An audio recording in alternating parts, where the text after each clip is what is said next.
ba nandun na kami? Balublob na ako doon. Ano pangalan po? Tirik. Tirik. Ngayon, sabi ko kay Leo, dati hawakan mo na mabuti na kasi nandiyan sa damit.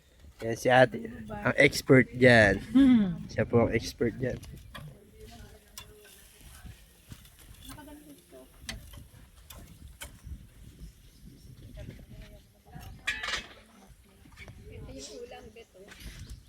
Ang dami pa niya.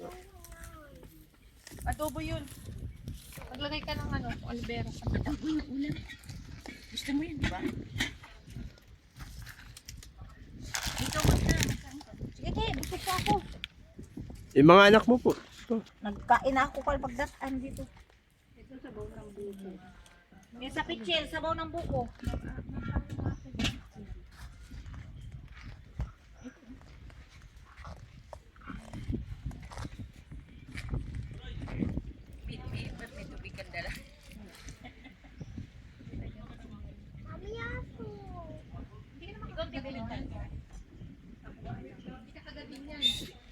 May buko pa.